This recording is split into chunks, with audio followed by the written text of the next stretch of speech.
So let's look at one company that's scaling right now, Uber. And as you know, there's a lot of turmoil in that company, a lot about sexual harassment and people being fired, and eventually they had to get rid of Kalanick. I mean, you can't call your female customers boobers. Um, and it's just one thing after another, such as a lawsuit with Waymo, because they hired somebody who basically stole information. The thing is, they stole the information from Alphabet, Google. Yeah, that's not such a good idea. There was a Trump backlash when he joined his economic council. 200,000 riders dropped the apps. And to thwart government uh, regulators, as you know, the government is very concerned about Uber. And so what they did is they actually created a software to figure out who the government employees were who were kind of spying and seeing how Uber worked. And they actually canceled their accounts. Uh, they've raised $24 billion to date. Now, why did they do that raising through debt? The reason why is, what are they doing this year? They want to go IPO. When you go IPO, every one of those shares of stock is like a brick of gold. And so that's why they don't want to give it away. Uh, it's been a road for them.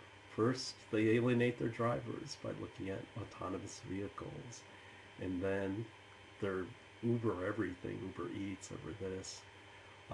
They couldn't cut it in Russia and China, so they sold out. The Chinese integrated it with their company Didi, and now they lost $1.5 billion. Uh, they got the guy from Expedia to take over their company, and so they're thinking they're going to have an IPO valuing the company at 120 billion, even though they lose $1 billion a year. The thing about Amazon, the question is, will Uber ever become profitable? Because Amazon and Facebook, uh, even when Amazon wasn't making money, the reason why they were a darling is because they had so much cash. They had good cash flow. Uber's 9 years old. You know, when are they going to grow up and be a company? Uh, what it comes down to is that they decided not to go IPO because they think the economic climate is unstable. But hey, 3.5% unemployment. When do you expect things to get better? And they say, we'll go IPO. We won't go IPO, but we're still fine. Eventually, somebody's going to call all those loans. When I look at scaling, let's first talk about it from a product point of view, from our pillars. And so I need certain tools, they're going to need bandwidth, cycle time, what people are going to make it happen, and what processes do I have to put in place, including a sense of urgency to go do this. So when we look at, excuse me, ugh, I ate something that's not agreeing with me. When we look at the different kinds of products that are produced, technology-wise, they tend to fall into about 6 categories, where we start from mechanical devices and components. And so what I'm going to talk about with you is basically what are some of the issues and challenges with these technologies. Now, with mechanical devices, materials can potentially be a big cost driver. Tools, when I talk about tools, I'm talking about automated machines. And so those can be very expensive. And what I'm becoming is, when I have to start buying those things, is I become an asset-based company. And there really isn't anything wrong about that, but you're getting out of this startup mode.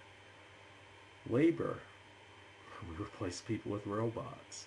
We need specialized training to pull this off. And then we're shooting for economies of scale. Where are my price breakpoints? And these are all the things that go on in a mechanical development. It's my design, to how am I going to do my supply chain, based on my materials, what is it that I'm going to machine, assemble, test, and package up. In terms of mechanical, I'm concerned about support of my product. Is it going to be a human, or is it going to be like a chat box? In terms of marketing, I'm going to be demo driven, which means that I'm making parts that we could actually sell, and I can't sell them because I need them over for marketing. You need an economic plan for that. In terms of production, your volume sets your capability, and there are regular issues such as ISO, which is International Standards Organization, that you have to worry about. And finally, when it comes to mechanical, do I want to make it myself or do I have somebody else do it? What am I going to do about make versus buy? In terms of devices and components, when you make components or devices that go into a larger system, the customer buying your product is actually not the customer because they're selling it to somebody else. So it's your customer's customer that you're concerned with. You need a lot of samples. You need to be able to do marketing validation. You're driven by tools and labor.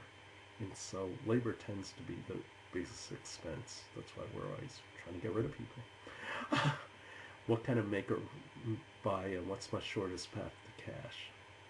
And that's it. I do all this to set it up and get sales, and it may not be another 45 days until you see cash. The pharma business, first and foremost, and I see a lot of startups make this mistake, you have to have a regulatory strategy. What is it with the FDA that you're going to have to reconcile? In the long haul, pharma can take up to a decade to work. It's a tough haul. Marketing, very, very expensive. You need a sales force. A company like Pfizer has 4,000 salesmen. And so how are you going to get 4,000 salesmen, especially considering how much they want to get paid? And so that's why it doesn't work for digital. And biologics, basically growing cells, takes time because it takes time to incubate and everything else. And so you can't quite get the throughput that you want. And then finally, it's about harvesting. Thing is, when I say bail early, maybe you don't go into production. Maybe you create a beta, just sell the beta. It's up to you. In terms of batch processing, this is what a semiconductor facility actually looks like. There are lots of places you can outsource to in terms of materials. There's a lot of foundries and labs. If you want to experiment, it could be expensive. It could be costing you $2,500 to $10,000 per run. You have to think about make versus buy. This is an electronics pick and place machine. However, in order to do electronics, you also need software, and so they both go together. Automation, a lot of vendors available, and the bill of materials is what drives my cost. It's my cost of components. The thing is, once I make this board, I've got to put it in a package. That package can actually be more expensive than the board itself. It needs to be robust. It's got to hold up to electromagnetism and other environmental matters. The thing is, I have all the pieces to integrate this together, but it's not as easy as it looks. Microsoft thought, processors, what's the big deal? Let's just hire our own designers and all. They made a packaging flaw, those semiconductors, and it caught fire. Yeah, Microsoft got pretty bloody on that one. In terms of marketing, the tools I'm interested in that can give me bandwidth and cycle time. How do I interact with people? What processes do I need in place? The thing about marketing is it's expensive. Do I understand what the return I'm getting to my customers and what buckets am I going after? In terms of strategy, how do you know you're going to make money? And so these are the issues in sort of your management, your fundraising, and your processes. And in terms of hierarchy, when does it kick in? It starts kicking in when you realize that you need order for your startup. The thing about a knee-jerk reaction of startups is when something goes wrong, you hire a new manager. And it's like, no, you're not getting to the root cause that way. Not only that, you're creating horrible efficiencies in your company. In terms of digital and software, the drivers of the cloud, I'm concerned about development speed, the cost of that, the flexibility, the availability. My user interface, what kind of experience is that for them? And so you're concerned about speed and bandwidth. And so what kind of quality are we talking about for this part? And how good is it actually? these define my business goals in software. And so I need to embed with my customer. I need to know exactly what's going on, what works for them, what doesn't work for them. Can I outsource this thing? Do I need collaboration? Is my IP open and closed? So I should probably sit down and map this stuff out, see how all the pieces fit together. And finally, the journey, the path is through your site analysis, that you look at your website and everything else, and realize the path goes through there. You can thank your fellow student George for, I knew about this phenomena, but I didn't know that a book was written. And he actually has posted a really outstanding article to the class, and so I would recommend that you read it. But it's called blitzscaling, and that's these hypergrowth monopolies that don't make a profit. The rationale for doing this, the Ubers and companies like this are just losing money hand over fist. And what their hypothesis is that basically whoever can scale first can own the network. And so what they're doing is they're picking speed over efficiency. They don't care about costs. What they care about is getting to that next space. What is the merit to all this? Well, a significant driver of this approach is that there's so much cheap cash out there. And then you have to consider, has this really been a good thing? This blitz scaling, is it healthy? And Amazon, Facebook, and all have arguably been said that yes, they can do it. When does blitz scaling actually work? I need a big market. I need a sustainable competitive advantage that when I rescale, I can basically lock out my competition. Bootstrapping. Can I try to find something, be creative to find resources, and that tends to favor software than hardware. Do I have big gross margins? That's what Twitter, that's what Snapchat and everybody else is hoping for, that they can reach this point where they can get higher margins to actually make a profit. And so the question is, do I have positive cash flow? Why should you do blitz scaling? Why should you borrow billions of dollars to get this off the ground? And that's that you needed to keep ahead of competition. Airbnb had a threat in Europe, and basically they just spent them out under the table. And you want to move along as fast as possible because you want to do it before regulatory effects cash in. And so the other argument for blitz scaling is that companies fight against change. And so how can you hit it hard and fast to make that change before these issues you have to consider? This is a hard game. You know about Kalanick and what he did, but actually the man who started this entire P2P thing was Sunil Paul. He tried to start this in 2000, but the cell phones weren't good enough and everything else. And he's been biding his time trying to make it work. Finally, he started company Sidecar, which didn't do that well, but he raised $35 million. Logan Green of Lyft raised $2 billion, and then Kalanick, with all his questionable practices, raised $7.3 billion. We just don't know. The good thing about blitzscaling, thinking about was it really necessary, is they find out some of these companies are using examples actually didn't use blitzscaling. Amazon borrowed money. That's how they got their cash to operate. And it's because we're producing so much cash, we can cover this kind of debt. And so this is part of the reason why Bezos is so wealthy. He didn't have to dilute his company. Same thing with Gates. Facebook managed to turn a profit before IPO. And that's not too surprising for people who shop there. Got on the website. And so if I look at Alphabet, Google, They had $36 million before they raised the IPO. They were already profitable before they went public. It's so none of these giants had to really worry about blitzscaling. Is it really healthy? Well, look at the number of companies that are losing money, and it's over 80%. That's pretty scary because we're supposed to be in this boom period. And so the ugly part is that when you throw money at these blitzscale companies, it takes away from giving that money to somebody else who might be more productive, who might start businesses that actually can give jobs to people. And so that gets deprived. Silicon Valley likes this kind of behavior, this whole entire blitz scaling. They make big bets to make profit. The odds of you becoming a unicorn are basically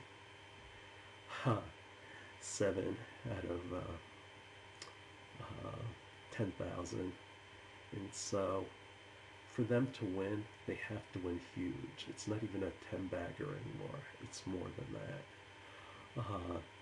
And what it kind of comes down to is investing in some of these companies is like a Ponzi scheme. The only value is what somebody's willing to pay for it. So is that all there is? And so what it comes down to is that substance still matters.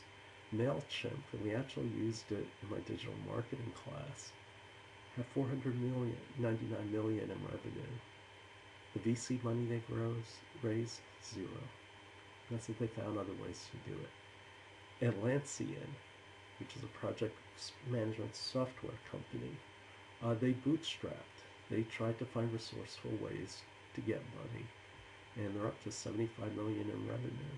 And Shutterstock, you know who Shutterstock is. Instead of borrowing more money, they bootstrapped. What are things we can cut?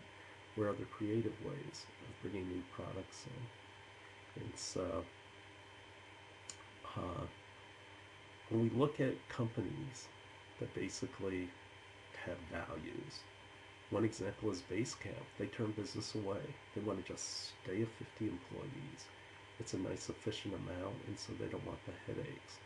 RX Bar was a self-funded company. It's got 130 million in revenue, and they sold to Kellogg for 600 million. And so some of the funniest thing about RX Bar, why were they so successful?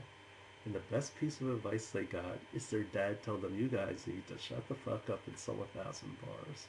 And they're sitting there talking about, oh, what's VC should we approach? How can we make money? This is advice he got from his dad. Forget about getting money from people. Go ahead and just sell it, and then you can get your money that way. And that's what RX Bar did, and that's why they're successful. Indie VC is a company that makes convertible loans, and that's that when you make a profit, then you pay them back. And so there's a new way of going about this VC funding. And they said they've gotten 100% growth in 12 months and 300% growth after 24 months. They're looking for profit-seeking companies, not exit-seeking companies, which is pretty much the norm. And so they call this permissionless entrepreneurship, where you don't have to look for the permission of some investor. Interestingly enough, people forget about what the power of these products are. Bill Gates pointed out that a platform loses power when the people that use it don't when the value of the company exceeds what they want. Then that's when you're in trouble, because it's the people who do it. When you look at Google used to refer you to websites from other people. Now they refer you to websites that are about Google. And so that's not really healthy for the net. But not only that, as you can see, the divergence where they're moving farther and farther away from the customer.